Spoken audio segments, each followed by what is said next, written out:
So last week, I was featured on ABC's Good Morning America for a total of 3 seconds. And I was talking about how you can still get a mortgage rate in the 2s and 3% in today's market. So I promise this video is not clickbait. If you've been tracking the real estate market for the past 3 years or so, you know that we've been through a wild ride with regards to interest rates. In 2021, interest rates came down all the way down to the mid 2%, which is the lowest that they've ever been. But as of today's recording, interest rates have steadily climbed up to the mid 7%, which is the highest that they've been in the past 20 years. And just to show you what the difference is between having a 2.5% interest rate versus a 7.5% interest rate, let's take a look at a quick example. And just wait, because this is gonna blow your mind. I never really appreciated the importance of interest rates until I saw this. So take a look at this. Imagine you're buying a $500,000 home and you want to put down 20%. That means that you put $100K down and that you have a loan for $400,000. Well, assuming that you hold that property for the next 30 years and pay off that loan, guess how much you're gonna pay in total interest for that loan? Well, if you had a 2.5% interest rate, your total interest paid over 30 years would be $169,059. Now let's buy the exact same home but with a 7.5% interest rate. You'd be paying $607,716. That's a difference of $438,657 over 30 years. Not to mention the difference in your monthly payment through those 30 years. With a 2.5% interest rate, you're at an easy $2,205. With a 7.5% interest rate, you'd be at $3,422. And remember, this is monthly. Every single month, you'd be paying $1,207 more per month for the exact same loan just because of interest rates. So now hopefully you understand why 2% interest rates are worth more than pure gold in today's environment of high interest rates. But what if I told you there is still a way, an opportunity for you to close on a property while still securing a 2% interest rate loan? Now, if you're new to the channel, welcome in. My name is Michael and I'm a software engineer in the Bay Area,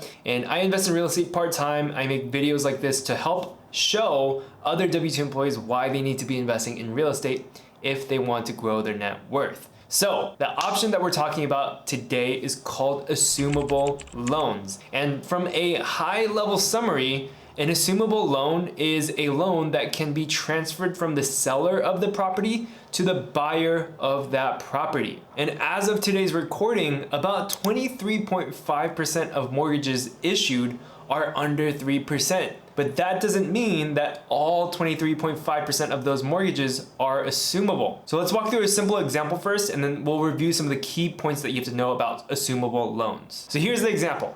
Let's say that the seller wants to sell a $500,000 property. Let's just say that they bought their home using an FHA loan. One of the key features of an FHA loan is that you can put down as little as 3.5% down. But for simple math, let's just say that the seller decided to put 10% down and they got a 2.5% interest rate. That means that they have a loan balance of $450,000 at 2.5% interest rate. They have about $50,000 of equity. That's how much of the property that they actually own. That's their ownership portion. Now, let's pretend that the seller bought the property in 2021. Now it's 2023, it's been 2 years. The seller has been making payments on that loan for the past 2 years, and pretty much in every market across the US, we can assume that their home value has gone up a good amount. Let's just say it went up by $100,000 in the past 2 years. And trust me, that's been conservative compared to some cities in America. So now the home is worth $600,000, and over the course of owning the home for 2 years, the sellers have reduced their loan balance by about $10,000. Now the sellers have a loan balance of $440,000, but their home is worth $600,000. Given this scenario, loan assumption works like this. The buyer will assume the existing loan. Well, the existing loan is for $440,000, but the buyer is purchasing a home for $600,000. So how much more money does he need? Well, he already has a loan of $440,000, which he assumed from the seller. So he would need an additional $160,000 to purchase the home from the seller. Now, the buyer might be able to go get a second loan in order to cover that $160,000. Otherwise, the buyer can just fork up $160,000 of cash and use that as the down payment. So that's loan assumption in a nutshell, but here are the key points you need to understand about assumable loans. Number one, not all mortgages are assumable. Only FHA, VA, or USD loans are assumable. This is a key factor since most homes have conventional loans, which do not qualify for assumption. Number two, because of this, there are significantly fewer properties that qualify for this loan assumption. But it's still worth looking for, in my opinion. Most sellers don't know that they have an assumable loan, so call around and just ask. Number three, sellers that do know that their loans are assumable know that those loans are pure gold. As a buyer, you're gonna have to pay a premium on the purchase price for being able to assume that loan. But it might be well worth it depending on how long you plan to live in the home. So number four, a buyer can only assume the loan if they intend to occupy the property. Now, there is a workaround for this restriction, as some of you guys listening are potential real estate investors. You probably aren't going to be occupying these properties, and so you might want to look into something called subject to, which is another strategy which is similar to loan assumption, but with slight differences. And you can go check that out right here if you want to learn more.